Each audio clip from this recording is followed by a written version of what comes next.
새벽 6시 수진이 철거반 반장에게 등기부등본을 들이밀며 말했습니다. 여기 이름 보여요?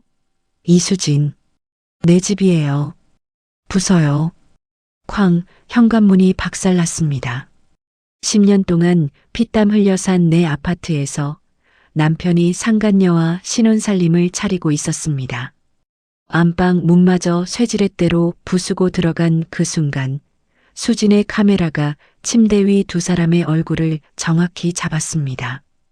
오한마가 고가의 가구를 산산조각 내는 동안 알몸이나 다름없는 두 사람은 거실 바닥에 엎드려 싹싹 빌었습니다. 하지만 수진은 몰랐습니다.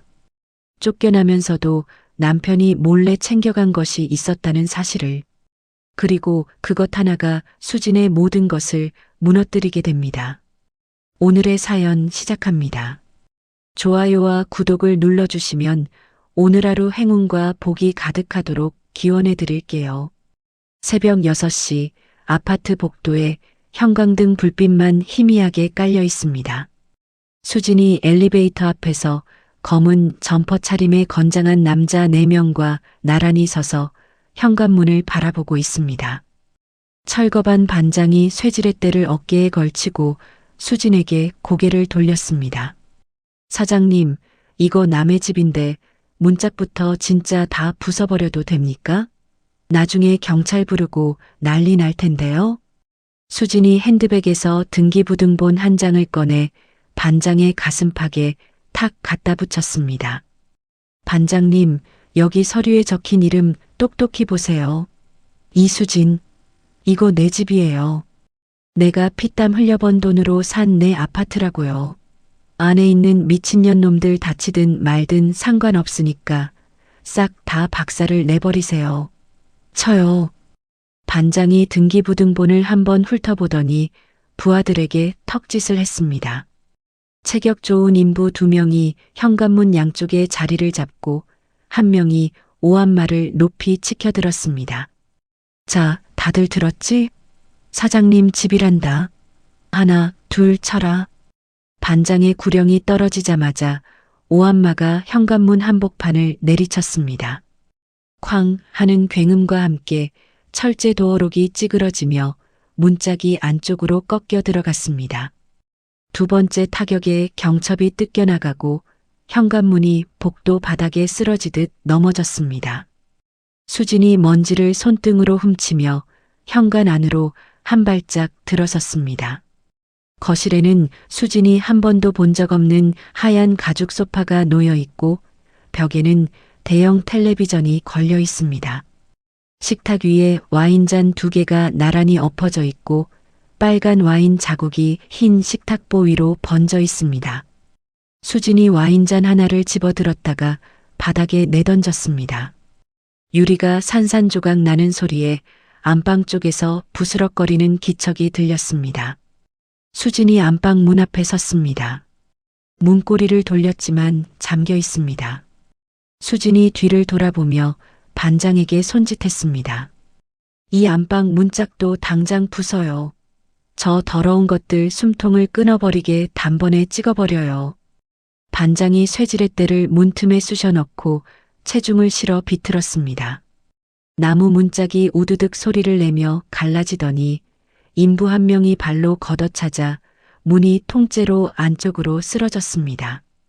수진이 미리 준비한 카메라를 들고 안방으로 들어섰습니다. 킹사이즈 침대 위에서 이불을 끌어안고 벌벌 떨고 있는 재환과 유라가 눈에 들어왔습니다. 재환은 흰 러닝 셔츠에 팬티 바람이고 유라는 실크 잠옷끈이 한쪽 어깨에서 흘러내려 있습니다. 수진이 카메라 렌즈를 두 사람의 얼굴에 정확히 맞추고 녹화 버튼을 눌렀습니다. 빨간 불빛이 깜빡이기 시작했습니다. 재환이 이불을 가슴까지 끌어올리며 입을 열었습니다. 수진아. 여보. 아니야. 이거 네가 생각하는 그런 게 아니라 오해가 있어. 내 말 좀 들어봐. 시끄러워. 이 더러운 인간아. 주둥이 안 닥쳐? 어디서 혓바닥을 놀려. 수진이 한마디로 잘라버리고 카메라를 유라에게로 돌렸습니다. 유라가 이불 속으로 얼굴을 파묻으며 몸을 웅크렸습니다. 수진이 카메라를 한 손에 든 채 거실로 나와 철거 반원들을 향해 손을 쫙 펼쳤습니다. 반장님, 저 인간들이 내 돈 빼돌려서 사놓은 저 가구들, 텔레비전, 냉장고, 단 하나도 남기지 말고 눈앞에서 싹 다 가루로 만들어버리세요. 저요. 다 때려 부수라고요. 반장이 부하들에게 고개를 끄덕이자 인부 4명이 오한마와 쇠지렛대를 들고 거실로 퍼져나갔습니다. 첫 번째 오한마가 대형 텔레비전 화면 한가운데를 내리쳤습니다. 액정이 거미줄처럼 갈라지며 검은 파편이 바닥에 쏟아졌습니다. 두 번째 타격이 하얀 가죽 소파의 등받이를 찢어버렸고 세 번째가 유리 장식장을 산산조각 냈습니다. 안방에서 뛰쳐나온 재환이 런닝 셔츠 바람으로 거실 한가운데 무릎을 꿇었습니다. 아이고 수진아, 여보, 제발 그만해. 내가 죽을 죄를 지었어. 내가 미친놈이야. 다신 안 그럴게. 제발 살려줘. 재환의 뒤를 따라 나온 유라가 거실 바닥에 엎드려 두 손을 싹싹 비볐습니다. 머리카락이 얼굴을 가리고 맨발이 깨진 유리 위에서 피가 배어나왔습니다.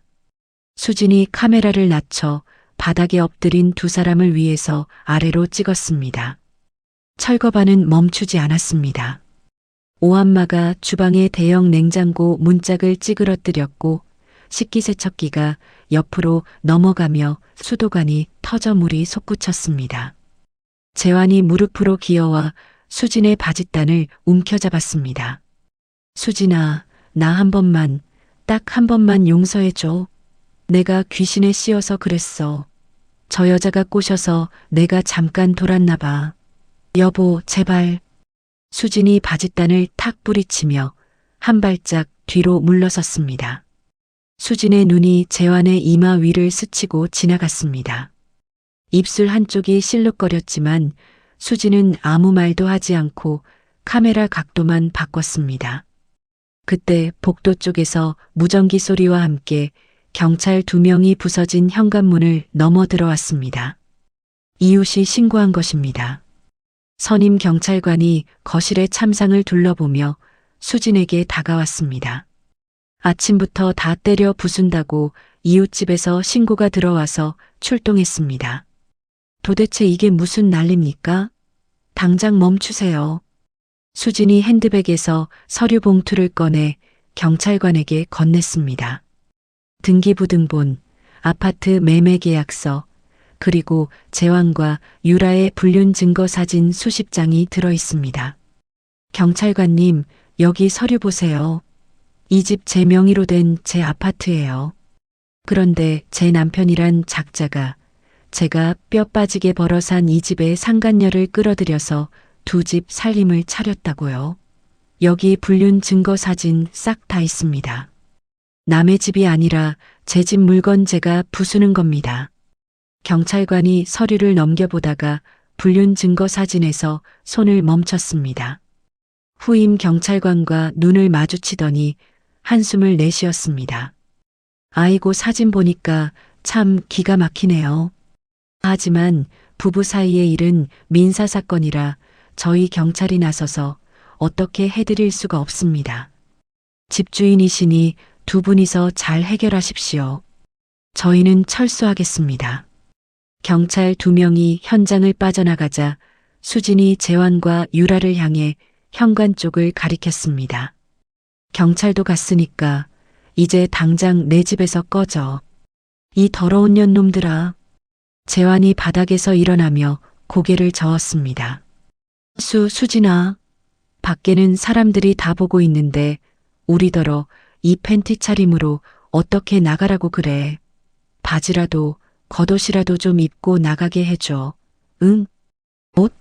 니들이 걸치고 있는 그 속옷까지 다 내 돈으로 산 거야. 내 돈으로 산 옷은 실오라기 하나도 못 가져가. 짐승만도 못한 것들. 그 꼴로 당장 꺼져. 수진이 현관 쪽으로 턱짓을 하자 철거반원 2명이 재환과 유라의 양팔을 잡고 복도로 끌어냈습니다. 재환은 런닝 셔츠에 팬티 바람, 유라는 실크 잠옷 하나만 걸친 채 복도 바닥에 내팽개쳐졌습니다. 소란을 듣고 나온 이웃 주민 5-6명이 복도에 서서 휴대전화 카메라를 들이댔습니다. 팬티 바람에 재환이 두 손으로 얼굴을 가리며 비상계단 쪽으로 뛰었고 유라가 맨발로 뒤따라 달렸습니다. 아파트 단지 밖 대로변까지 쫓겨나간 두 사람의 뒷모습을 수지는 베란다 창문에서 내려다보았습니다. 30분 뒤 수진이 전화로 부른 보안업체 직원 2명이 아파트에 도착했습니다. 현관문 잔해를 치우고 새 철제 도어를 설치하는 동안 다른 한 명이 모든 창문의 잠금 장치를 지문 인식 시스템으로 교체했습니다. 수진이 엄지손가락을 새 도어록 위에 올리자 초록 불이 들어오며 잠금이 해제되었습니다. 사장님, 지문 등록 다 끝났습니다. 이제 이 지문 아니면 그 어떤 사람도 이 문 못 엽니다. 안심하십시오. 보안업체 직원이 고개를 숙이고 나가자 수진이 문을 닫았습니다. 텅 빈 거실에 부서진 가구의 잔해만 널려 있습니다. 수진이 거실 바닥에 쪼그려 앉아 핸드백에서 서류 뭉치를 꺼냈습니다. 재환의 통장 거래 내역서입니다. 수진이 손가락으로 숫자를 하나하나 짚어가며 내역을 훑었습니다. 매달 200만 원, 300만 원씩 수진의 통장에서 빠져나간 돈이 재환 명의의 다른 계좌로 흘러들어간 흔적이 석 달치나 이어져 있습니다. 수진이 다음 서류를 펼쳤습니다. 재환과 유라가 주고받은 메시지 기록입니다. 자기야, 오늘 내 마누라 통장에서 300만 원 빼서 보냈어. 역시 내 남자가 최고야. 그 멍청한 년은 아직도 자기 돈 빠져나가는 거 모르지? 수진의 손끝이 떨리기 시작했습니다. 종이를 쥔 손가락 마디가 하얗게 질렸습니다. 맨 마지막 서류에서 수진의 손이 멈췄습니다. 수진의 신분증 사본과 인감도장 날인이 찍힌 대출 신청서입니다. 수진이 신청한 적 없는 서류입니다. 재환이 수진 몰래 신분증 사본과 인감도장을 빼내 은행에 대출을 신청하려 했던 흔적이 고스란히 남아 있습니다. 수진이 서류를 바닥에 내려놓고 두 손으로 얼굴을 감쌌습니다. 어깨가 미세하게 떨렸지만 울음소리는 나오지 않았습니다. 한참을 그렇게 앉아있던 수진이 천천히 손을 내리고 휴대전화를 꺼냈습니다. 전화번호부를 스크롤하다가 한성 법무법인이라는 이름 위에서 손가락을 멈추고 통화 버튼을 눌렀습니다. 여보세요? 한성 법무법인이죠? 내일 아침 문 열자마자 첫 번째로 상담 예약해 주세요. 네, 남편놈 이혼 소송하고 그 집구석 재산 한 푼도 못 건드리게 싹 다 묶어버리는 자산 동결 신청, 그리고 저 두년 놈들 콩밥 먹일 고소장까지. 네, 내일 아침에 다 한꺼번에 진행할 겁니다. 수진이 전화를 끊고 서류들을 한 장씩 순서대로 정리하여 파일 폴더에 꽂았습니다. 부서진 가구 잔해 사이로 새벽빛이 베란다, 유리를 타고 거실 바닥까지 길게 들어오고 있습니다. 수진이 파일 폴더를 가슴에 안은 채 벽에 등을 기대고 앉아 창밖을 바라봤습니다. 쫓겨나면서도 훔쳐간 보안카드, 내 회사를 통째로 삼키려는 미친놈의 역습이 시작됐습니다. 모텔 침대 위에 재환이 엎드려 누워 있습니다. 이틀째 같은 옷을 입고 면도도 하지 않은 얼굴에 거무스름한 수염이 올라와 있습니다. 협탁 위에 놓인 대포폰이 진동을 울리자 재환이 몸을 뒤척이며 화면을 확인했습니다. 유라입니다. 나 지금 찜질방이야. 돈 언제 구해? 재환이 침대에서 상체를 일으키며 헛웃음을 뱉었습니다. 돈. 네가 지금 무슨 처지인데 돈 타령이야? 처지? 너 때문에 이 꼴 난 거잖아. 수진이한테 안 들켰으면 나는 지금 저 아파트에서 편하게 살고 있었어. 재환이 전화를 끊고 베개 밑에 손을 집어넣었습니다. 손끝에 딱딱한 플라스틱이 잡혔습니다. 수진 회사의 법인 OTP 단말기와 보안카드입니다. 아파트에서 쫓겨나던 날 현관 신발장 위 서랍에서 꺼내 러닝셔츠 허리춤에 쑤셔 넣고 나온 것입니다. 재환이 OTP 단말기의 버튼을 누르자 6자리 숫자가 액정에 떠올랐습니다. 재환이 모텔 책상 위에 놓인 낡은 노트북을 열고 수진의 주거래 은행 홈페이지에 접속했습니다. 법인 계좌 비밀번호는 결혼 초부터 알고 있었습니다. 수진의 생일 4자리에 회사 설립연도 4자리를 붙인 것입니다. 로그인이 됐습니다. 잔액이 화면에 뜨자 재환의 눈이 커졌습니다. 1억 7천만 원. 재환이 미리 만들어둔 대포통장 계좌번호를 입력하고 이체 금액란에 숫자를 찍어 넣었습니다. OTP 번호를 입력하고 보안 카드 뒷면의 번호 2자리를 확인한 뒤 이체 버튼을 눌렀습니다. 이체가 완료되었습니다. 재환이 의자 등받이에 몸을 기대며 두 손으로 얼굴을 쓸어 올렸습니다. 입꼬리가 한쪽으로 올라갔습니다. 이수진, 네가 나를 개처럼 쫓아냈지? 그래, 두고 보자. 재환이 노트북 화면을 닫고 대포폰을 다시 집어들었습니다. 전화번호부에서 김 과장이라는 이름을 찾아 통화 버튼을 눌렀습니다. 형, 나야. 그건 진행해. 수진이 회사 거래처 명단, 내가 다 갖고 있으니까. 채권 서류는 내 이름으로 만들어줘. 공동대표 이력 있으니까 가능해. 전화를 끊은 재환이 모텔 창문 너머로 내다봤습니다. 빗줄기가 유리를 타고 흘러내리고 있습니다. 같은 시각 찜질방 수면실에서 유라가 배를 깔고 엎드린 채 휴대전화 화면을 두드리고 있습니다. 포털 사이트의 대형 커뮤니티 게시판에 글을 올리는 중입니다. 제목은 남편의 가정폭력에서 벗어나려다 용역에게 끌려가 맞은 여자의 이야기입니다. 유라가 글 본문의 사진 한 장을 첨부했습니다. 붓고 멍든 팔뚝 사진입니다. 그 아래의 상에 진단서 이미지를 올렸습니다. 전치 3주, 타박상 및 찰과상. 유라가 아는 의사에게 부탁해 발급받은 서류입니다. 유라가 글 마지막에 수진의 회사 이름과 대표자 성명을 또박또박 적어 넣고 게시 버튼을 눌렀습니다. 글이 올라간 지 3시간 만에 댓글이 300개를 넘겼습니다. 용역동원에서 여자를 때리다니 이 회사 불매해야 합니다. 경찰은 뭐 하는 겁니까? 유라가 댓글을 스크롤하며 입꼬리를 말아 올렸습니다. 이틀 뒤 아침 수진이 회사 앞 주차장에 차를 세우고 내리자 정문 앞에 사람들이 몰려 있습니다. 피켓을 든 시위대 15명이 폭력 기억 규탄이라고 적힌 현수막을 펼치고 있고 유튜버 3명이 카메라를 들고 수진의 얼굴을 향해 렌즈를 들이밀었습니다. 사장님, 용역동원에서 여자를 폭행한 게 사실입니까? 수진이 한 손으로 카메라를 막으며 정문을 향해 걸음을 옮겼습니다. 시위대 한 명이 수진의 앞을 가로막고 피켓을 흔들었습니다. 수진의 이마에 핏줄이 돋았지만 입술을 꽉 깨물고 아무 말 없이 몸을 돌려 후문으로 향했습니다. 사무실에 들어선 수진이 컴퓨터를 켜고 법인 계좌를 확인하다가 의자에서 벌떡 일어섰습니다. 잔액이 제로입니다.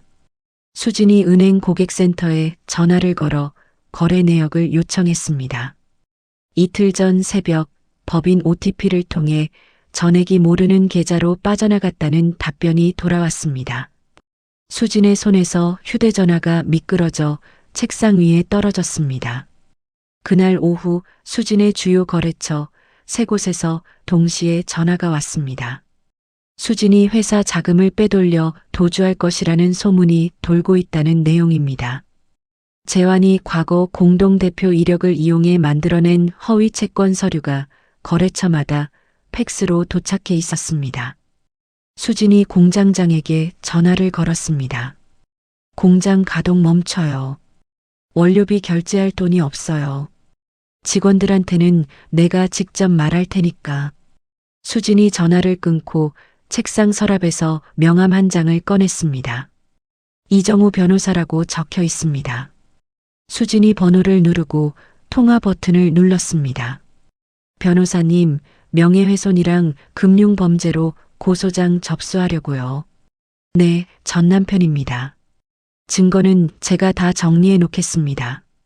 일주일 뒤 법원에서 서류가 도착했습니다. 재환이 수진을 상대로 이혼 소송과 재산분할 청구를 낸 것입니다. 아파트 지분 절반과 위자료 5억 원을 요구하는 내용입니다. 거기에 덧붙여 수진의 회사와 공장에 대한 가압류 신청서가 함께 들어 있습니다. 수진이 서류를 읽다가 손이 덜덜 떨려 종이를 바닥에 떨어뜨렸습니다. 이게 뭐야, 내가 맞고 내가 고소당해. 같은 날 저녁 수진이 퇴근길에 회사 주차장으로 걸어가고 있습니다. 주차장 기둥 뒤에서 남자 2명이 불쑥 나타나 수진의 앞을 가로막았습니다. 검은 마스크에 모자를 푹 눌러 쓴 차림입니다. 이수진 씨 맞죠? 소송 취하하고 조용히 사세요. 다음에는 이렇게 말로 안 끝납니다. 한 명이 수진의 어깨를 거칠게 밀쳤습니다. 수진이 뒤로 비틀거리며 차 문에 등을 부딪혔습니다. 두 남자가 어둠 속으로 사라지고 수진이 차 문에 기댄 채 가슴을 움켜쥐고 거친 숨을 몰아쉬었습니다. 그날 밤부터 수진은 잠을 자지 못했습니다. 새벽마다 식은땀에 젖어 눈을 뜨고 현관 쪽에서 소리가 날 때마다 벌떡 일어나 문을 확인했습니다. 사흘째 되는 날 아침 수진이 세수를 하다가 세면대를 붙잡은 채 그대로 의식을 잃고 바닥에 쓰러졌습니다. 구급차 사이렌이 아파트 단지에 울렸습니다. 응급실 침대 위에 누운 수진의 팔에 수액줄이 꽂혀 있고 혈압 측정기가 팔뚝을 감싸고 있습니다. 의사가 수진의 보호자란에 적을 이름이 없어 빈칸으로 남겨두었습니다. 병실로 옮겨진 수진이 링거를 맞으며 겨우 눈을 떴을 때 침대 옆 탁자 위에 서류 봉투가 놓여 있습니다. 간호사가 방금 전 양복 차림의 남자가 두고 갔다고 말했습니다. 수진이 봉투를 뜯자 재환 측 변호사의 명함과 함께 합의서가 들어 있습니다. 모든 소송을 취하하고 아파트를 양도하면 형사고소를 철회하겠다. 수진이 합의서를 구겨 침대 밑으로 내던졌습니다. 그 직후 수진의 휴대전화에 문자가 도착했습니다. 이정우 변호사입니다. 수진 씨, 죄송합니다. 사임하겠습니다. 상대 측의 압박을 더 이상 견디기 어렵습니다. 수진이 휴대전화를 이불 위에 내려놓고 천장을 올려다봤습니다. 링거줄에서 약물이 한 방울씩 떨어지는 소리만 병실에 울리고 있습니다. 수진이 침대 머리맡에 호출 버튼 대신 핸드백 속 서류 파일을 꺼내 무릎 위에 펼쳤습니다. 재환이 조작한 회계장부 사본, 허위 채권 서류, 유라의 커뮤니티 글 캡처본. 수진이 한 장 한 장 넘기며 볼펜으로 밑줄을 긋기 시작했습니다. 다음 날 아침 병실 문이 열리며 간호사가 등기우편을 들고 들어왔습니다. 법원에서 보낸 가압류 결정문입니다. 수진의 아파트와 회사의 모든 재산에 대한 처분 금지 통보.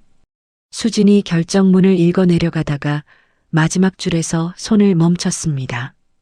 볼펜을 쥔 손가락에 힘이 들어가 볼펜 뚜껑이 툭 하고 튕겨나갔습니다. 수진이 결정문을 서류 파일 맨 앞에 끼워 넣고 파일을 도로 핸드백에 집어넣었습니다. 병실 창밖으로 회색 하늘이 낮게 깔려 있습니다. 수진이 수액줄이 꽂힌 손등을 내려다보다가 고개를 돌려 창밖을 바라봤습니다. 병실까지 쳐들어온 조폭 남편의 협박에 모든 것이 무너집니다. 병실 문이 벌컥 열렸습니다. 검은 코트 차림의 남자 셋이 일렬로 들어섰습니다.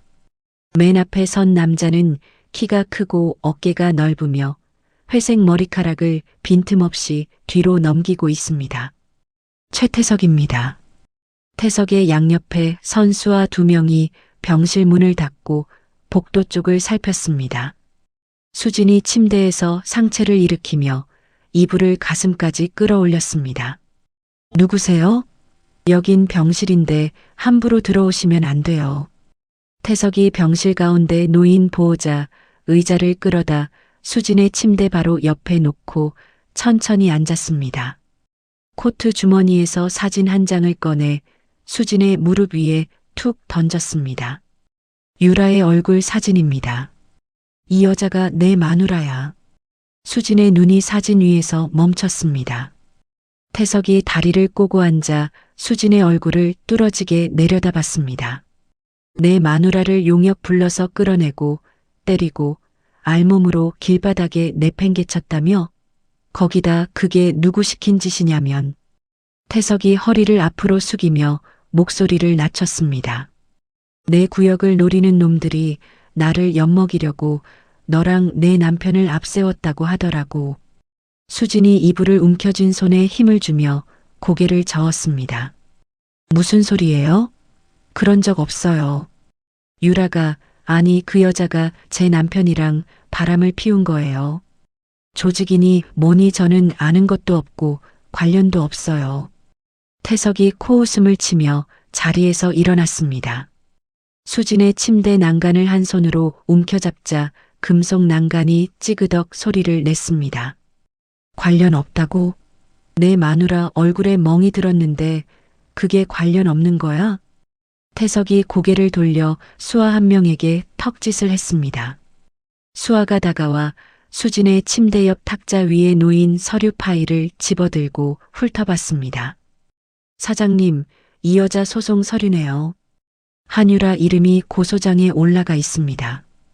태석이 서류 파일을 빼앗아 수진의 얼굴 앞에 들이밀었습니다. 이거 취하해. 그리고 합의금, 내가 부르는 대로 내놔.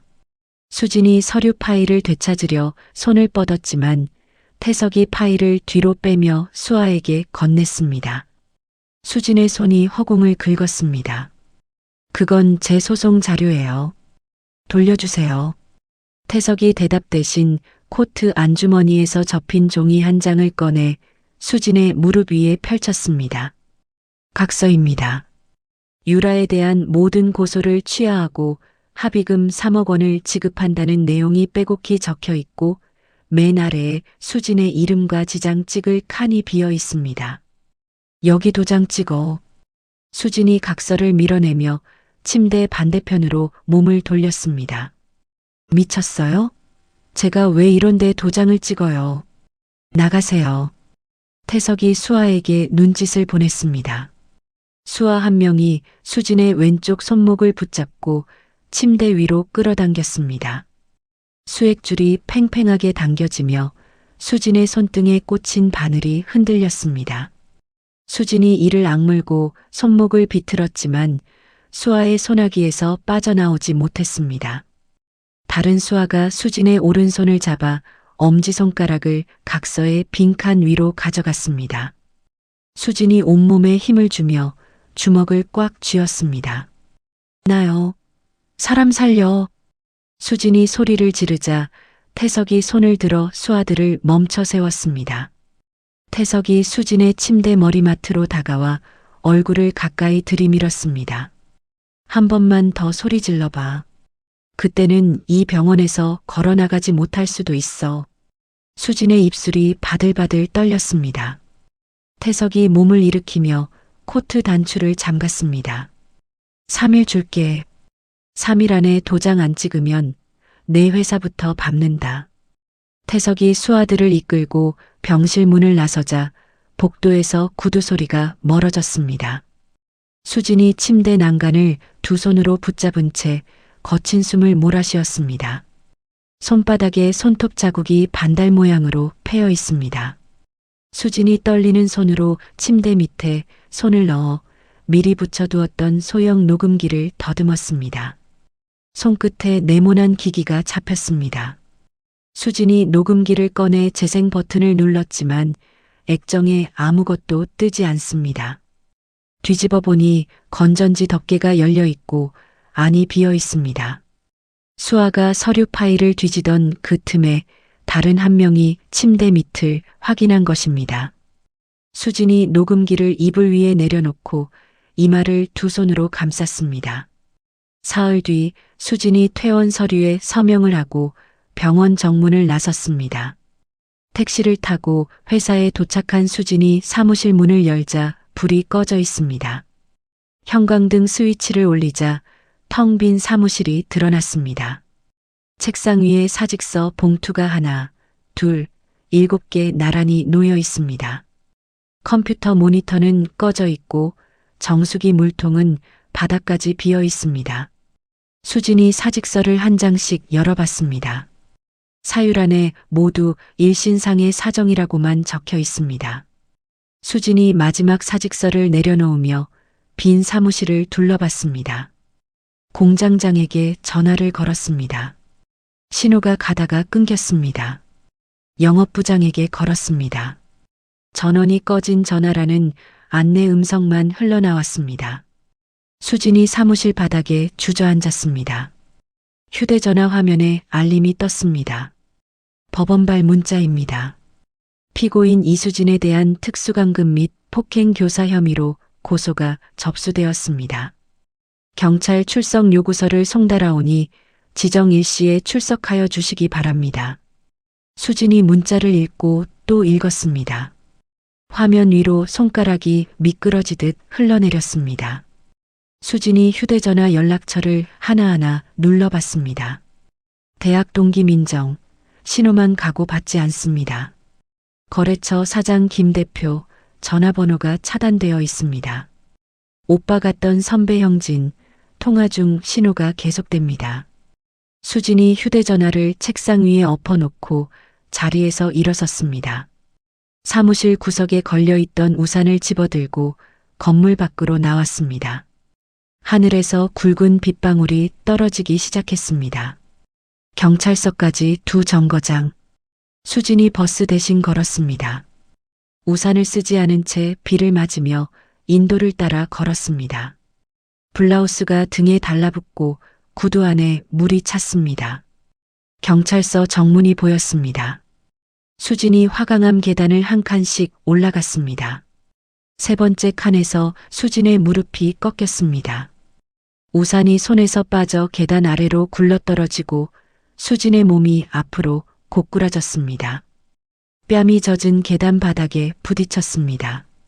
경찰서 경비가 뛰어나와 수진의 어깨를 흔들었지만 수진은 눈을 감은 채 아무런 반응이 없습니다. 빗물이 수진의 볼 위로 흘러내리고 손에 쥐고 있던 출석 요구서가 빗물에 젖어 글씨가 번지기 시작했습니다. 하얀 천장이 보입니다. 수진이 눈을 떴습니다. 머리맡에서 심장 박동 소리가 일정한 간격으로 울리고 있습니다. 수진이 고개를 돌리자 넓은 1인 병실이 눈에 들어왔습니다. 창가에 화분이 놓여 있고 벽에 걸린 액자 아래로 햇살이 비스듬히 들어오고 있습니다. 일반 병실이 아닙니다. 수진이 몸을 일으키려 하자 오른팔에 꽂힌 수액줄이 당겼습니다. 그때 병실 한쪽 소파에 앉아 서류 뭉치를 넘기고 있던 남자가 고개를 들었습니다. 단정한 감색 정장에 은퇴 안경, 깔끔하게 다듬은 짧은 머리카락. 남자가 서류를 소파 위에 내려놓고 자리에서 일어나 수진의 침대 옆으로 다가왔습니다. 정신이 드세요? 수진이 남자의 얼굴을 올려다봤습니다. 눈을 가늘게 뜨고 남자의 이목구비를 훑쳤습니다. 누구세요? 여기가 어디예요? 남자가 침대 옆 의자를 당겨 앉으며 안경을 고쳐 썼습니다. 강지훈입니다. 변호사예요. 여기는 서울대학병원 VIP 병동이고요. 수진의 눈썹이 찌푸려졌습니다. 변호사요? 저는 변호사를 부른 적이 없는데. 지훈이 정장 안주머니에서 명함을 꺼내 수진의 손 위에 올려놓았습니다. 강지훈 법률사무소 대표 변호사라고 적혀 있습니다. 수진 씨가 경찰서 계단에서 쓰러졌다는 연락을 받고 왔습니다. 병원비는 신경 쓰지 마세요. 제가 냈으니까. 수진이 명함을 들여다보다가 고개를 들었습니다. 저를 어떻게 아세요? 지훈이 안경 너머로 수진의 눈을 바라보았습니다. 입술을 한번 다물었다가 천천히 열었습니다. 혹시 관악구 고시원 기억나세요? 10년 전이요. 수진의 눈동자가 미세하게 흔들렸습니다. 10년 전 겨울 관악구 신림동의 낡은 고시원 복도입니다. 페인트가 벗겨진 벽에 형광등 하나가 깜빡이고 있습니다. 수진이 고시원 복도 끝 공용 화장실 앞을 지나다가 걸음을 멈췄습니다. 화장실 문이 반쯤 열려 있고 안에서 쿵 하는 소리가 났습니다. 수진이 문을 밀고 들어서자 세면대 앞 바닥에 마른 체격의 젊은 남자가 쓰러져 있습니다. 손에 빈 약통을 쥐고 있고 입 주위에 하얀 거품이 묻어 있습니다. 수진이 남자의 어깨를 두 손으로 잡고 흔들었습니다. 반응이 없자 수진이 남자를 옆으로 눕히고 입안에 손가락을 넣어 약을 토하게 했습니다. 남자가 바닥에 구역질을 하며 약을 쏟아냈습니다. 구급차가 오기까지 수진이 남자의 머리를 무릎에 올려놓고 앉아 있었습니다. 남자가 구급차에 실려간 뒤 수진이 고시원 사무실에 가서 그 남자의 방 번호를 물었습니다. 307호. 수진이 사무실 아주머니에게 봉투 하나를 맡겼습니다. 안에는 현금 200만 원과 수진의 전화번호가 적힌 메모지가 들어 있습니다. 메모지에는 이렇게 적혀 있습니다. 포기하지 마세요. 밥 먹고 힘내세요. 다시 병실입니다. 지훈이 안경을 벗어 정장 주머니에 넣으며 말했습니다. 그때 그 고시생이 저예요. 그 돈 아니었으면 저는 그 겨울을 못 넘겼을 겁니다. 수진이 지훈의 얼굴을 다시 들여다봤습니다. 10년 전 화장실 바닥에 쓰러져 있던 마른 얼굴과 지금의 단단한 턱선이 겹쳤습니다. 수진의 입이 벌어졌다가 다물어졌습니다. 그 사람이 당신이었어요? 지훈이 고개를 끄덕이며 소파 위에 놓아두었던 서류 뭉치를 집어 수진의 무릎 위에 올려놓았습니다. 뉴스에서 수진 씨 회사 기사를 보고 알게 됐습니다. 그때부터 사건을 추적했어요. 이미 다 파악한 상태입니다. 수진이 서류 뭉치 첫 장을 넘겼습니다. 재환의 대포통장 거래 내역이 빨간 형광펜으로 표시되어 있고 돈이 어디서 어디로 흘러갔는지 화살표로 이어져 있습니다. 이건요? 지훈이 손가락으로 서류의 중간 부분을 짚었습니다. 재환 씨가 수진 씨 회사 돈을 빼돌린 경로입니다. 대포통장 3개를 거쳐서 최종적으로 유라 명의의 계좌로 들어갔어요. 은행 거래 기록이 전부 남아 있습니다. 수진이 다음 장을 넘겼습니다. 재환이 만든 회계 장부 2종류가 나란히 놓여 있고 숫자가 맞지 않는 부분에 노란 형광펜이 칠해져 있습니다. 재환 씨가 조작한 장부예요. 여기 보세요. 같은 날짜에 매출 숫자가 장부마다 달라요. 이건 조작의 증거입니다. 법원에서 이걸 보면 가압류는 풀립니다. 지훈이 서류 뭉치 중간에 끼워져 있던 종이 한 장을 빼서 수진 앞에 펼쳤습니다. 유라의 상에 진단서와 그 옆에 병원 의료 기록 사본이 나란히 붙어 있습니다. 유라 씨가 올린 진단서 위조입니다. 진단서 발급 날짜에 유라 씨는 이 병원에 방문한 기록 자체가 없어요. 제가 의료 기록을 대조해서 확인했습니다. 수진이 서류를 내려다보며 손으로 입을 가렸습니다. 눈시울이 붉어졌지만 수진이 고개를 돌려 창밖을 바라보며 눈을 깜빡였습니다. 지훈이 자리에서 일어나 소파 뒤에 세워두었던 서류 가방을 가져왔습니다.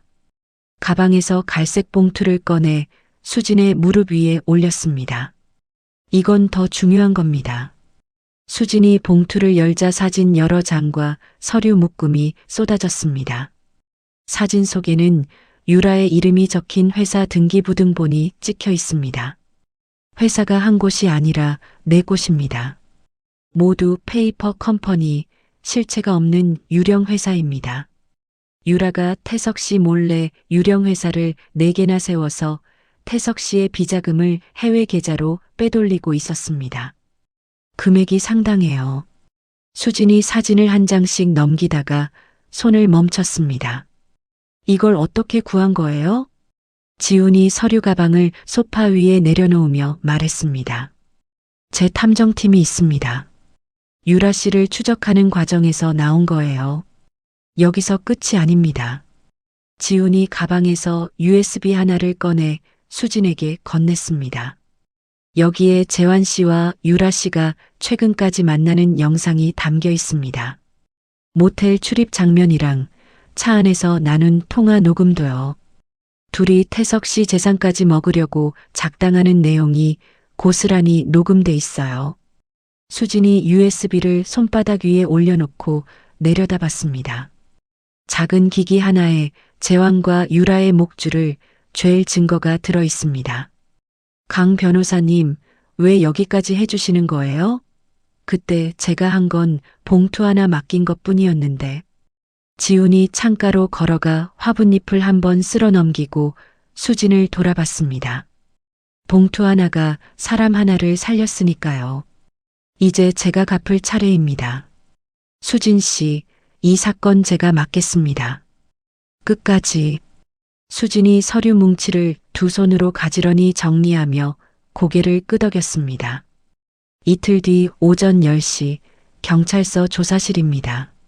수진이 지훈과 나란히 앉아 담당 수사관 앞에 마주하고 있습니다. 지훈이 가져온 서류 박스 3개가 조사실 바닥에 놓여 있습니다. 수사관이 서류를 넘기며 고개를 갸우뚱했습니다. 이게 전부 재환 씨 쪽에서 조작한 거라는 겁니까? 지훈이 서류 박스에서 파일 하나를 꺼내 수사관 앞에 펼쳤습니다. 이 장부 보세요. 같은 날짜, 같은 거래인데 숫자가 2종류입니다. 하나는 진짜, 하나는 재환 씨가 만든 가짜예요. 그리고 이건 대포통장 이체 내역이고 여기 은행 거래 기록과 정확히 일치합니다. 수사관이 서류 2장을 나란히 놓고 숫자를 대조했습니다. 눈이 커지며 옆에 앉은 후배 수사관을 돌아봤습니다. 지훈이 2번째 파일을 꺼내며 말했습니다. 유라 씨의 상해 진단서도 위조입니다. 진단서 발급 날짜에 해당 병원 방문 기록이 없어요. 여기 병원 측 확인서 있습니다. 수사관이 확인서를 읽어 내려가다가 볼펜을 내려놓았습니다. 알겠습니다. 수사 방향을 재검토하겠습니다. 추가 자료가 있으면 제출해 주세요. 지훈이 고개를 숙여 인사하고 수진과 함께 조사실을 나왔습니다. 경찰서 복도를 걸으며 수진이 지훈의 옆모습을 올려다봤습니다. 변호사님, 솔직히 아직도 믿기지가 않아요. 엊그제까지 혼자서 사방이 막혀 있었는데. 지훈이 걸음을 멈추고 수진을 바라봤습니다. 아직 끝난 거 아닙니다. 재판에서 이겨야 진짜 끝이에요. 그때까지는 저만 믿으세요. 지훈이 다시 걸음을 옮기며 정장 안주머니에서 수첩을 꺼냈습니다. 수첩에 빼곡히 적힌 일정표의 다음 주 월요일 칸에 빨간 글씨로 첫 공판이라고 적혀 있습니다. 수진이 경찰서 정문을 나서며 하늘을 올려다봤습니다. 며칠 전 비를 맞으며 쓰러졌던 계단이 햇빛 아래 말라 있습니다. 수진이 계단 아래에서 한번 멈춰서서 그 자리를 내려다보다가 지훈이 먼저 세워둔 차 쪽으로 발걸음을 옮겼습니다. 법원 정문 앞에 취재진이 몰려 있습니다. 카메라 셔터 소리가 쉴 새 없이 터지는 사이로 수진이 지훈과 나란히 법원 계단을 올라갔습니다. 수진이 검은 정장깃을 여미며 법정 문 앞에 섰습니다. 지훈이 서류 가방을 왼손에 들고 오른손으로 법정 문을 밀어 열었습니다. 방청석이 가득 차 있습니다. 기자 대여섯 명이 수첩을 펼치고 앉아 있고 맨 뒷줄에 검은 코트를 입은 태석이 팔짱을 낀 채 자리를 잡고 있습니다. 태석의 양옆에 수아 두 명이 서 있습니다. 원고석에 재환과 유라가 앉아 있습니다. 재환의 양복은 새 것이지만 손톱 밑에 때가 끼어 있고 유라는 선글라스를 이마 위로 올린 채 다리를 꼬고 있습니다. 재환 옆에 대형 로펌 소속 변호사 3명이 나란히 앉아 서류를 정리하고 있습니다. 수진과 지훈이 피고석에 나란히 앉았습니다. 재판장이 입장하고 방청석이 조용해졌습니다. 재환 측 수석 변호사가 자리에서 일어나 서류를 들어 올렸습니다. 재판장님, 원고 박재환은 혼인 기간 동안 피고 이수진의 지속적인 경제적 착취와 정서적 학대에 시달려 왔습니다. 피고는 용역을 동원하여 원고를 강제로 주거지에서 퇴거시켰으며 이 과정에서 원고의 동거인 한유라에게 심각한 신체적 피해를 입혔습니다.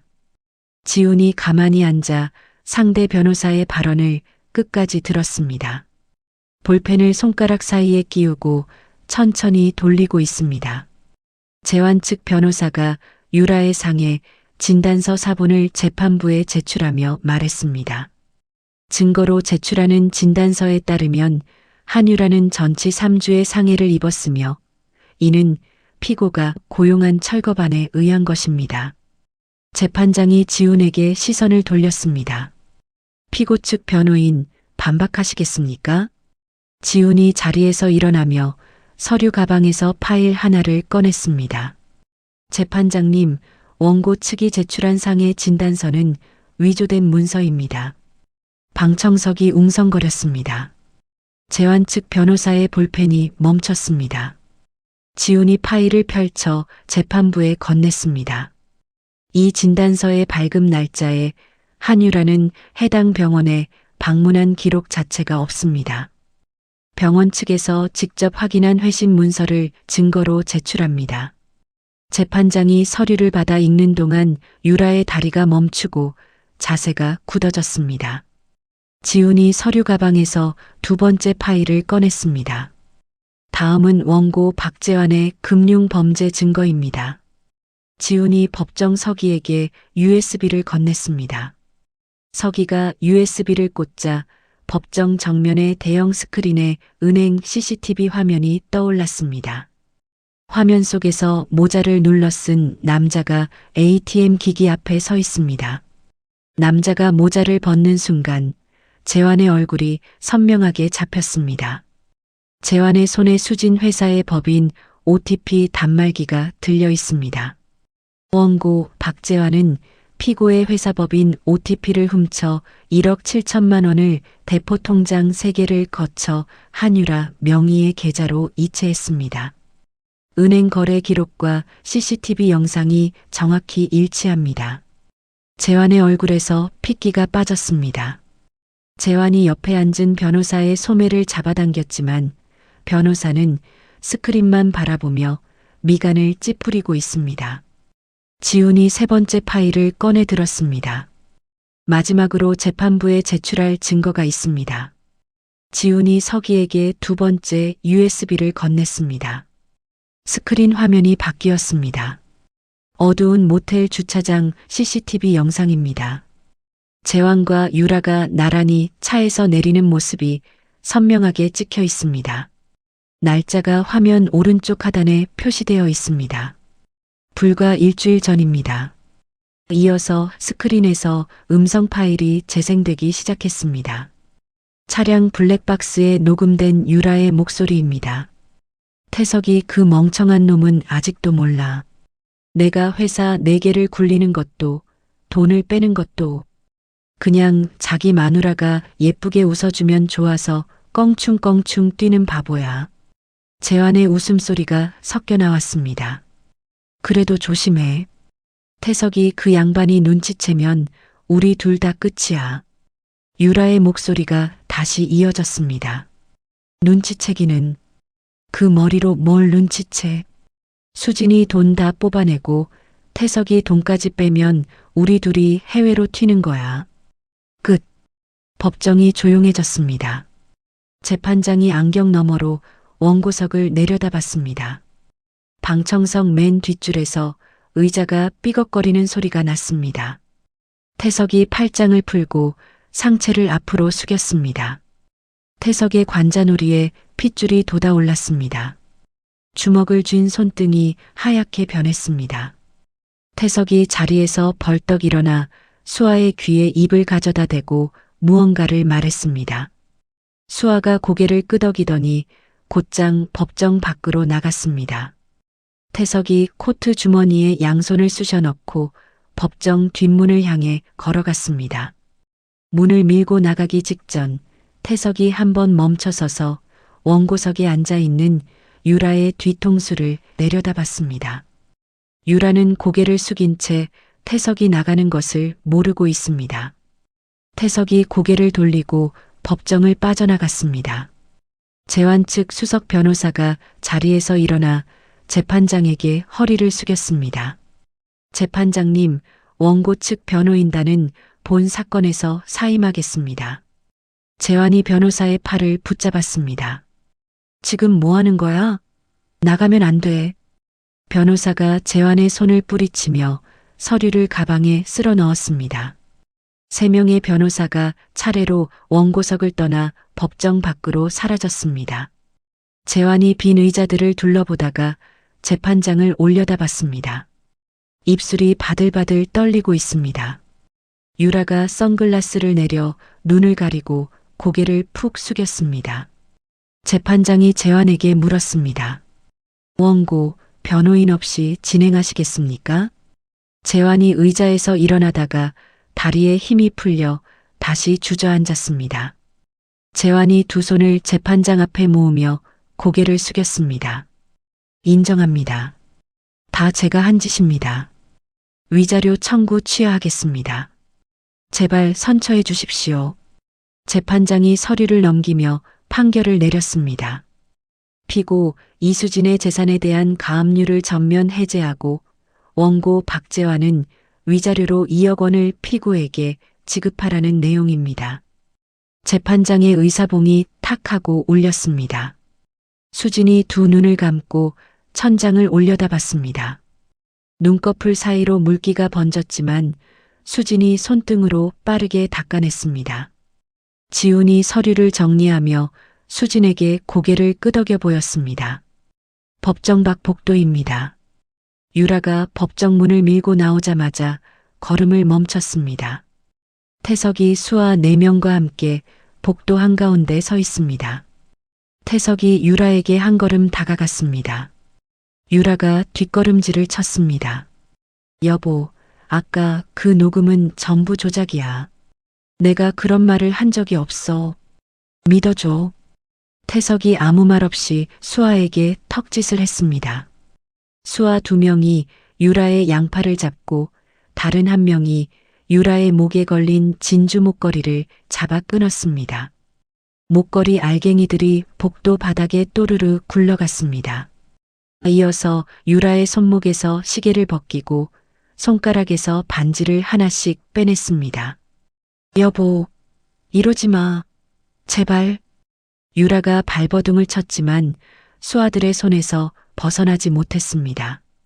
태석이 유라의 턱 아래에 손가락을 갖다 대고 얼굴을 들어 올렸습니다. 멍청한 놈이라고 했지?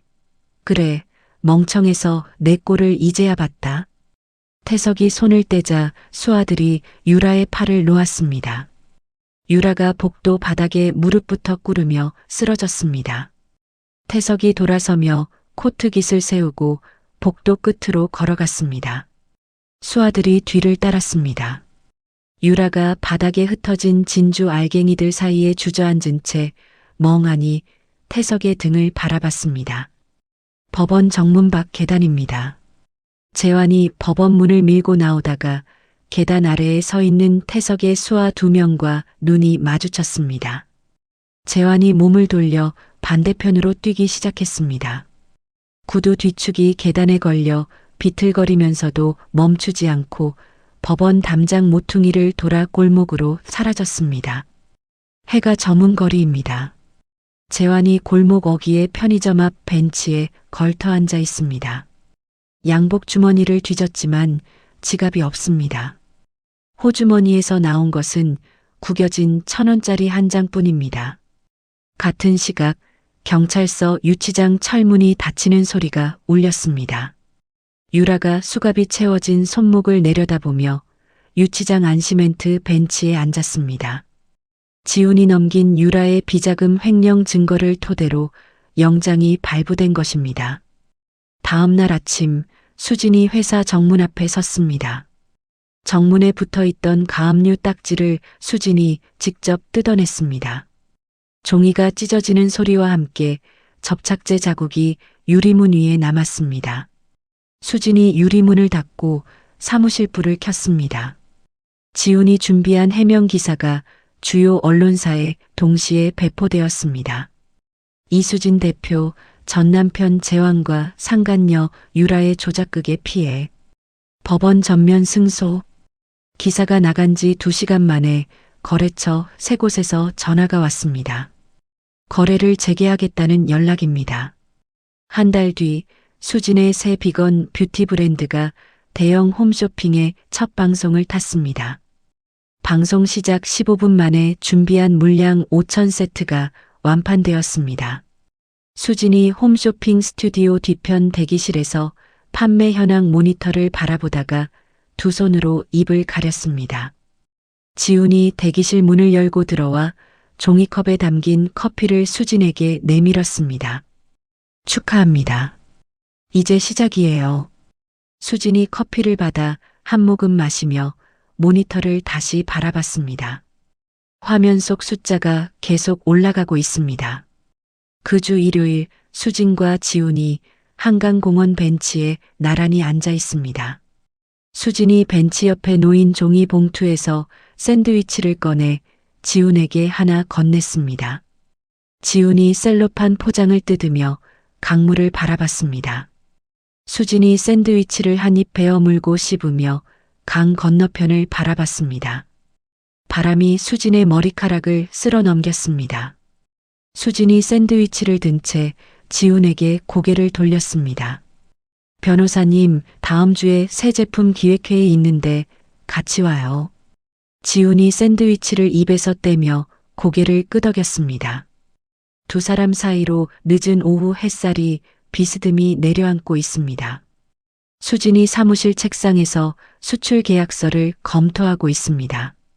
탁상 달력에 빨간 동그라미가 쳐진 날짜마다 홈쇼핑 방송, 납품 일정이라고 빼곡히 적혀 있습니다.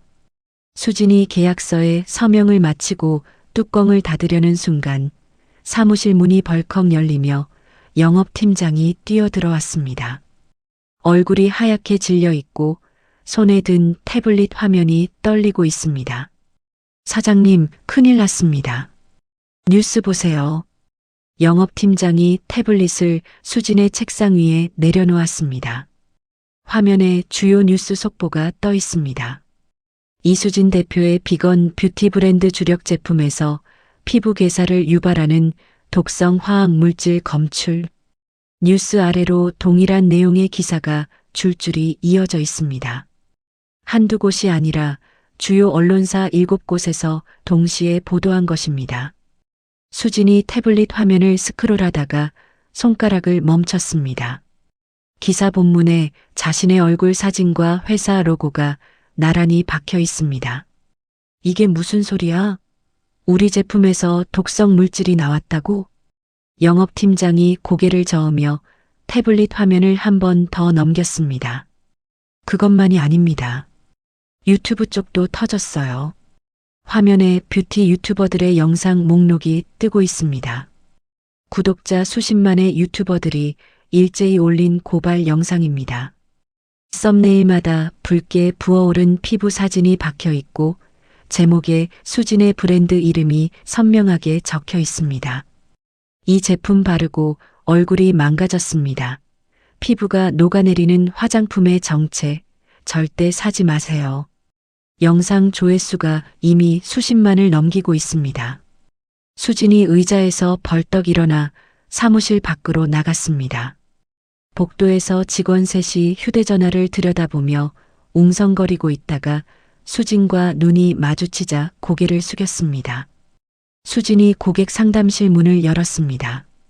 전화기 4대가 쉴 새 없이 울리고 있고 상담원 2명이 동시에 통화를 하며 메모를 적고 있습니다. 네, 고객님. 확인 중에 있습니다. 네, 환불 절차는. 수진이 상담원의 어깨 너머로 컴퓨터 화면을 봤습니다. 환불 요청 건수가 실시간으로 올라가고 있습니다. 300건, 350건, 400건.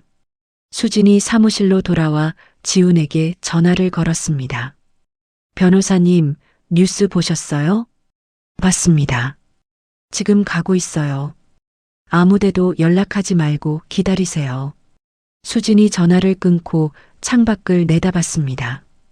회사 정문 앞에 취재 차량 2대가 서 있고 카메라를 든 기자들이 정문 쪽을 향해 렌즈를 겨누고 있습니다. 오후 2시 회사 정문 앞에 식약처 직원 8명이 도착했습니다. 공무원 신분증을 내보이며 정문을 통과했고 수진이 안내를 맡았습니다. 식약처 직원들이 생산 라인 전체를 돌며 원료 샘플과 완제품을 상자에 담아 봉인했습니다. 공장의 모든 기계에 빨간 봉인 딱지가 붙고 컨베이어 벨트가 멈춰 섰습니다. 식약처 팀장이 수진에게 서류를 내밀었습니다. 조사가 끝날 때까지 생산 전면 중단입니다. 결과가 나오면 통보하겠습니다. 식약처 차량이 빠져나가자 수진이 멈춰 선 공장 안을 혼자 걸었습니다. 기계마다 붙은 빨간 딱지가 형광등 아래에서 번들거리고 있습니다. 수진이 생산 라인 끝에 놓인 의자에 걸터 앉아 2 손으로 무릎을 짚었습니다. 사흘이 지났습니다. 대형 유통 채널 4곳에서 일방적으로 퇴점 통보 공문이 팩스로 도착했습니다. 파트너사 2곳에서 손해배상 청구 소송을 예고하는 내용 증명이 왔습니다. 회사 앞에는 환불을 요구하는 고객 시위대가 피켓을 들고 매일 아침 모여들었습니다. 수진이 사무실 바닥에 쌓인 서류 더미 사이에 앉아 있습니다. 지훈이 맞은편에 앉아 서류를 분류하고 있습니다. 변호사님, 우리 제품에 문제가 없다는 건 저도 알고 변호사님도 아는데 증거가 없으면 소용이 없잖아요. 지훈이 서류를 내려놓으며 수진을 바라봤습니다. 식약처 검사 결과가 나올 때까지 버텨야 합니다. 지금 선불리 움직이면 오히려 불리해져요.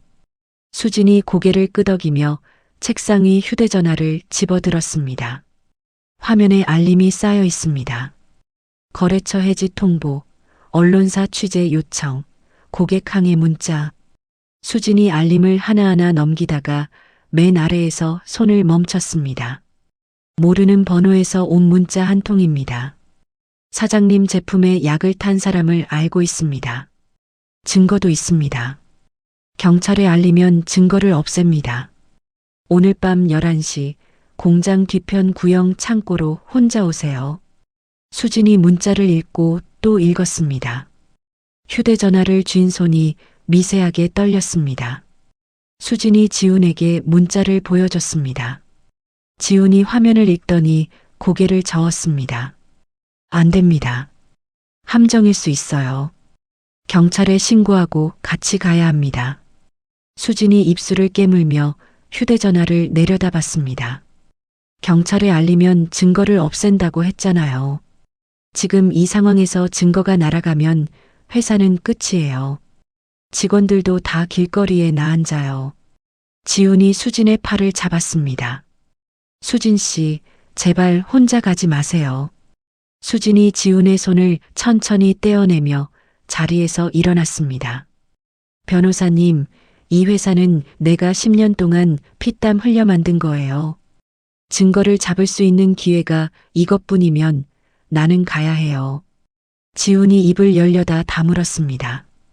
수진이 사무실 문을 열고 나가는 뒷모습을 지훈이 바라봤습니다.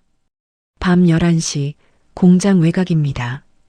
가로등 하나 없는 비포장길 끝에 슬레이트 지붕의 구형 창고가 서 있습니다. 수진이 손전등을 켜고 창고 철문 앞에 섰습니다. 철문이 반쯤 열려 있습니다. 수진이 손전등 불빛을 창고 안으로 비추자 콘크리트 바닥 위에 드럼통 대여섯 개가 보입니다. 수진이 철문 틈으로 몸을 밀어넣고 창고 안으로 들어섰습니다. 발밑에서 자갈이 서걱거렸습니다. 손전등 불빛을 따라 창고 구석을 비추자 다른 드럼통과 다르게 뚜껑이 느슨하게 덮여 있는 드럼통 하나가 눈에 들어왔습니다. 드럼통 옆면에 흰 스프레이로 X자가 표시되어 있습니다. 수진이 드럼통 앞에 무릎을 꿇고 손전등을 바닥에 내려놓았습니다. 두 손으로 뚜껑 가장자리를 잡고 위로 들어 올렸습니다. 뚜껑이 열리는 순간 드럼통 안에서 노르스름한 기체가 한꺼번에 뿜어져 나왔습니다. 수진의 코와 입을 정통으로 덮쳤습니다. 수진이 고개를 돌리며 뒤로 물러났지만 이미 기체를 들이마신 뒤였습니다. 목구멍이 타들어가는 듯 따가웠고 눈앞이 뿌옇게 흐려졌습니다. 수진이 드럼통을 밀어내며 일어서려 했지만 다리에 힘이 빠져 무릎이 바닥에 부딪혔습니다. 수진의 손이 콘크리트 바닥을 짚었다가 미끄러지며 옆으로 쓰러졌습니다. 가슴이 쥐어짜이듯 조여들고 숨이 제대로 들어오지 않습니다. 수진이 콘크리트 바닥에 엎드린 채 창고 입구 쪽을 바라봤습니다. 반쯤 열려있던 철문이 바깥에서 쾅 하고 닫혔습니다. 쇠사슬이 철문 손잡이를 감아 도는 소리가 들렸고 자물쇠가 찰칵 잠기는 소리가 이어졌습니다. 그 직후 창고 밖에서 오토바이 시동이 걸리는 소리가 울렸습니다. 엔진음이 점점 멀어져 갔습니다. 수진이 바닥에서 한쪽 팔을 들어 철문 쪽으로 뻗었지만 손끝이 허공을 긁었을 뿐입니다. 수진의 호흡이 거칠고 얕아졌습니다. 손전등 불빛이 바닥에서 비스듬히 천장을 향하고 있고 노르스름한 기체가 창고 안에 가득 퍼져 있습니다. 수진의 눈꺼풀이 천천히 내려갔습니다. 다음 날 아침 8시 공장 외곽을 순찰하던 경비원이 창고 철문에 걸린 자물쇠를 발견했습니다. 평소에 없던 자물쇠입니다. 경비원이 쇠사슬을 풀고 철문을 열자 코를 찌르는 냄새가 밀려 나왔습니다. 경비원이 코와 입을 팔뚝으로 막고 안으로 들어가자 드럼통 옆 바닥에 수진이 엎드려 있습니다. 얼굴이 핏기 없이 하얗고 입술이 퍼렇게 변해 있습니다. 경비원이 수진의 어깨를 흔들었지만 반응이 없습니다. 경비원이 수진을 끌어안고 창고 밖으로 나와 바닥에 눕힌 뒤 119에 전화를 걸었습니다. 사람이 쓰러져 있어요. 화학약품 냄새가 나고 숨을 안 쉬는 것 같아요. 구급차 사이렌이 공장 외곽 도로를 타고 울려왔습니다. 구급대원 둘이 들것을 들고 달려와 수진을 올려놓았습니다. 산소 마스크를 수진의 얼굴에 씌우고 들것이 구급차 안으로 밀려 들어갔습니다. 구급차 문이 닫히고 사이렌이 다시 울리며 차가 출발했습니다. 구급대원이 무전기를 들었습니다. 급성 중독 환자 의식 없음. 위중 상태로 이송합니다. 쓰레기통을 뒤지던 놈이 경쟁사의 돈을 받고 나를 죽이려 했습니다. 중환자실 유리문 너머로 수진이 보입니다. 산소 마스크가 얼굴 절반을 덮고 있고 양팔에 줄이 3개씩 꽂혀 있습니다. 심장 박동 수치를 보여주는 기계가 느리고 불규칙한 소리를 내고 있습니다. 수진의 얼굴에는 핏기가 없고 눈밑이 시커멓게 내려앉아 있습니다. 유리문 앞에 지훈이 서 있습니다. 넥타이가 풀려 있고 셔츠 소매를 팔꿈치까지 걷어 올린 채입니다. 지훈이 유리문에 이마를 갖다 대고 수진의 얼굴을 들여다봤습니다. 지훈의 턱에 힘이 들어가 근육이 울퉁불퉁 솟았습니다. 지훈이 몸을 돌려 복도 의자에 앉더니 휴대전화를 꺼내 번호를 눌렀습니다. 탐정팀 전원 소집해요. 지금 당장 공장 외곽 창고 현장으로 가세요. CCTV 있는 건 전부 확보하고 창고 주변 반경 1km 도로 방범 카메라 영상도 빠짐없이 뽑아요. 전화를 끊자마자 지훈이 다시 번호를 눌렀습니다. 김 팀장, 창고 안드럼통 봉인하고 경찰 과학수사대 출동 요청해요. 증거물 오염되면 안 됩니다. 지훈이 전화를 끊고 자리에서 일어났습니다. 중환자실 유리문 너머로 수진의 가슴이 미약하게 오르내리고 있습니다. 지훈이 유리문에 손바닥을 한번 짚었다가 떼고 병원 복도를 빠른 걸음으로 걸어 나갔습니다. 다음 날 오전 지훈의 사무실입니다. 회의 탁자 위에 노트북 3대가 펼쳐져 있고 탐정팀원 4명이 화면을 들여다보고 있습니다. 지훈이 탁자 끝에 서서 한 탐정이 띄운 영상을 바라봤습니다. 사장님, 창고 주변 CCTV는 사각지대라 안 잡혔는데요. 창고에서 300m 떨어진 도로 방범 카메라에 이게 찍혔습니다. 탐정이 영상을 재생했습니다. 밤 11시 12분 도로를 따라 검은 배달용 오토바이 한 대가 달려가고 있습니다. 운전자는 헬멧을 쓰고 있지만 도로 위 가로등을 지나는 순간 헬멧 아래로 턱 선이 드러났습니다. 번호판이 가로등 불빛에 선명하게 잡혔습니다. 지훈이 번호판 숫자를 수첩에 적으며 물었습니다. 번호판 추적했어요? 도난 신고된 오토바이입니다. 이틀 전에 공장 근처 편의점 앞에서 없어진 거예요. 지훈이 영상을 되감기하며 운전자의 움직임을 천천히 살폈습니다. 정지 버튼을 눌렀습니다. 운전자가 오토바이에 올라타는 장면입니다. 오른쪽 다리를 먼저 올리고 왼발로 지면을 2번 차는 버릇이 보입니다. 지훈의 눈이 가늘어졌습니다. 지훈이 노트북을 당겨 과거 파일을 열었습니다. 재환이 수진의 회사에 공동대표로 있던 시절 공장 주차장 CCTV에 찍힌 영상입니다. 재환이 오토바이에 올라타고 있습니다. 오른쪽 다리를 먼저 올리고 왼발로 지면을 2번 찼습니다. 지훈이 두 영상을 나란히 놓고 동시에 재생했습니다. 같은 버릇, 같은 각도, 같은 동작입니다. 박재환이에요. 탐정팀원들이 지훈의 얼굴을 올려다봤습니다. 지훈이 자리에서 일어나며 다른 탐정에게 고개를 돌렸습니다. 박재환 최근 동선 추적한 거 있어요? 탐정이 갈색 봉투를 열어 사진 여러 장을 탁자 위에 펼쳤습니다. 첫 번째 사진은 재환이 빈민가 골목에서 쓰레기통을 뒤지고 있는 모습입니다. 두 번째 사진은 재환이 고급 승용차 옆에 서서 양복 차림의 남자와 악수를 나누는 장면입니다. 세 번째 사진에서 양복 차림의 남자가 재환에게 검은 가방을 건네고 있습니다. 지훈이 세 번째 사진을 집어들고 양복 차림의 남자 얼굴을 확대했습니다. 이 사람 누구예요? 탐정이 서류를 넘기며 대답했습니다. 수진 씨 회사의 최대 경쟁 업체 대표 정민호입니다. 만남 장소는 을지로 뒷골목 카페고요. 블랙박스 영상은 맞은편 주차 차량에서 확보했습니다. 지훈이 사진을 탁자 위에 내려놓으며 손가락으로 두드렸습니다. 경쟁 업체가 재환을 사서 수진 씨 공장에 독을 넣게 한 거예요. 재환은 공장 보안 시스템을 다 알고 있으니까. 출입 코드, 카메라 사각지대, 창고 위치까지. 지훈이 정장 상의를 집어들고 팔을 끼우며 탐정팀을 돌아봤습니다. 박재환 지금 어디 있어요? 3일 전부터 영등포 쪽 폐건물에서 잠을 자고 있습니다. 매일 밤 11시쯤 들어가서 새벽 5시에 나옵니다. 지훈이 시계를 봤습니다. 오후 9시입니다. 오늘 밤에 갑니다. 밤 11시 30분 영등포 외곽 폐건물입니다.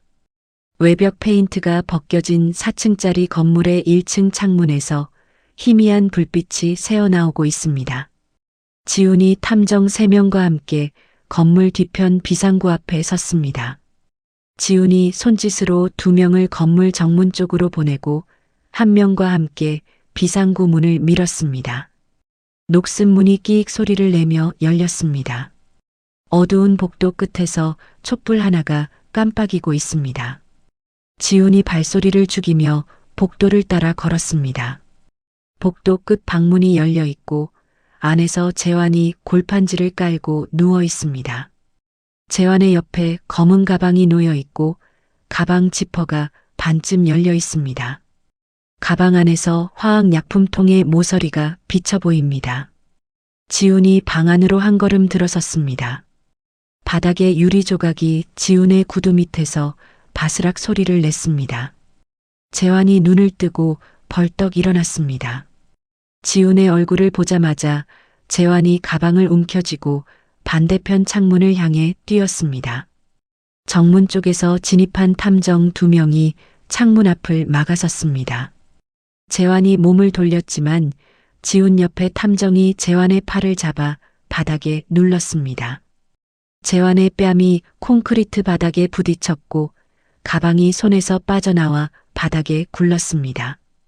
지훈이 가방 지퍼를 열고 안을 확인했습니다. 화학약품통 2개와 대포폰 1대가 들어 있습니다. 약품통 옆면에 경쟁업체 정민호의 회사 로고가 찍혀 있습니다.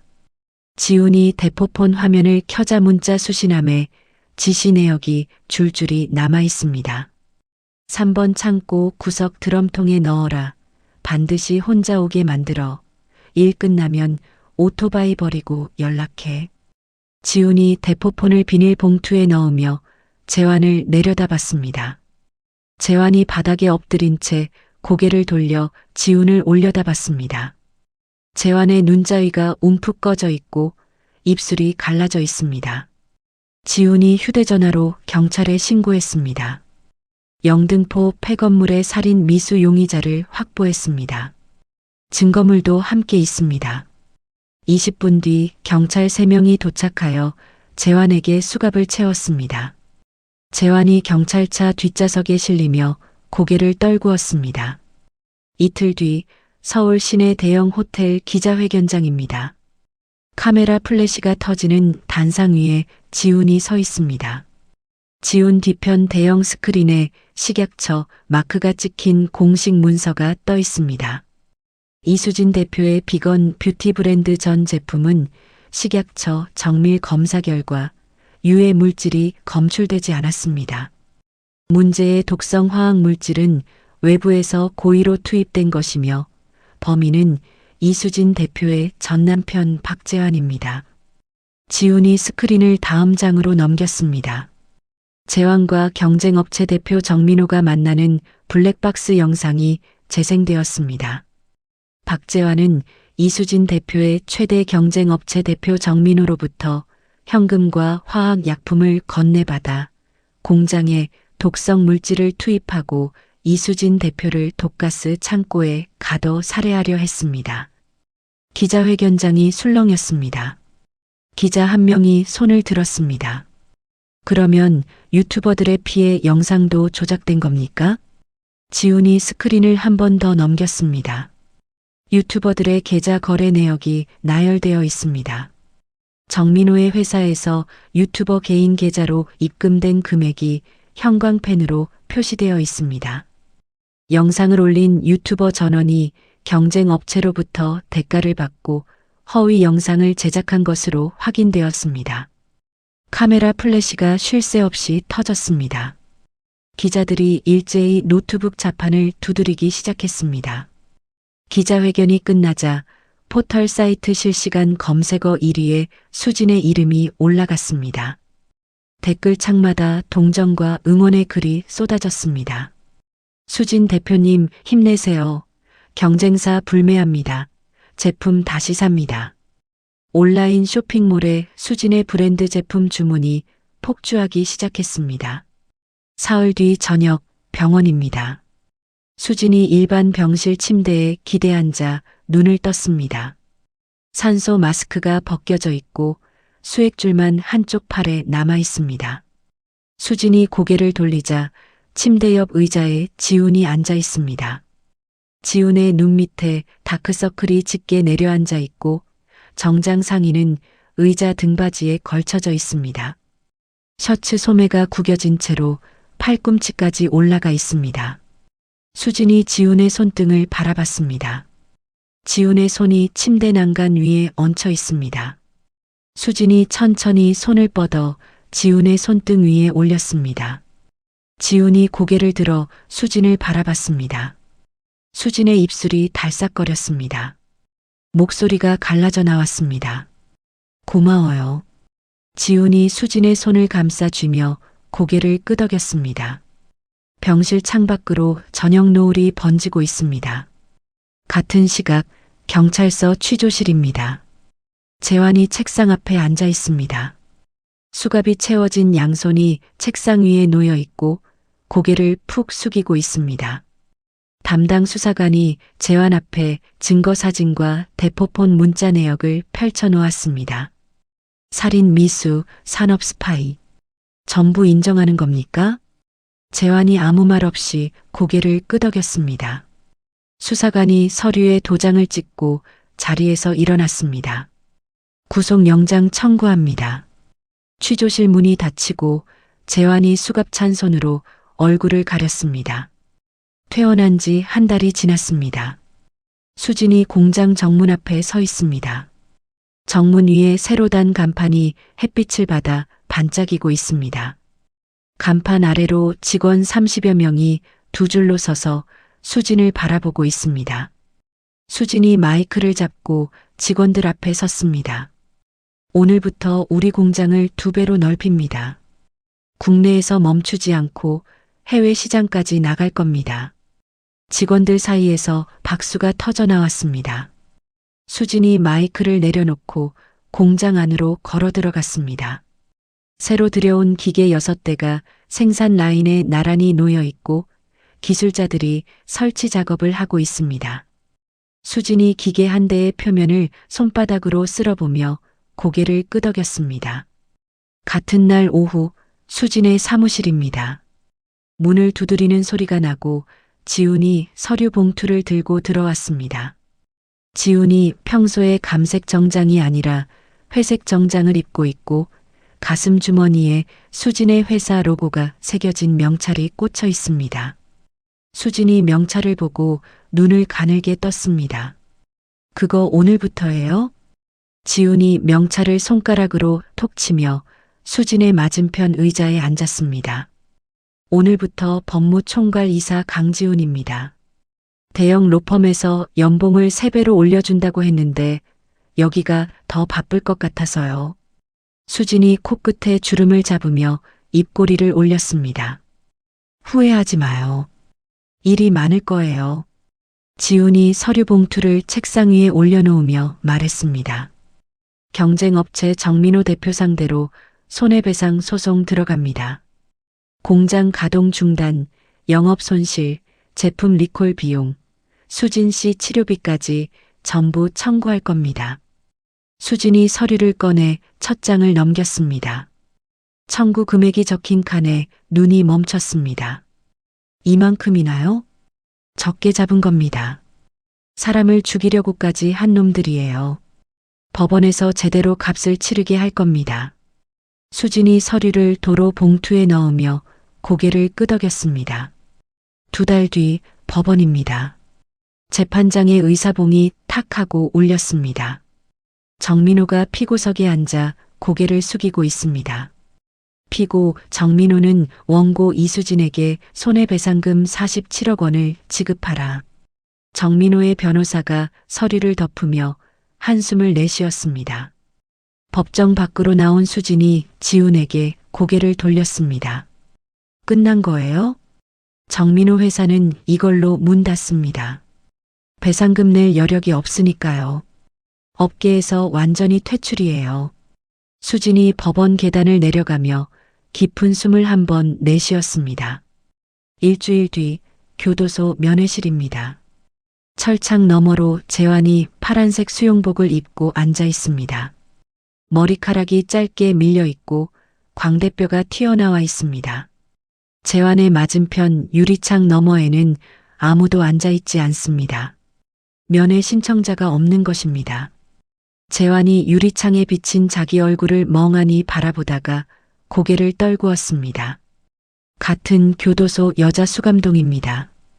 유라가 작업장 의자에 앉아 군용 장갑을 바느질하고 있습니다.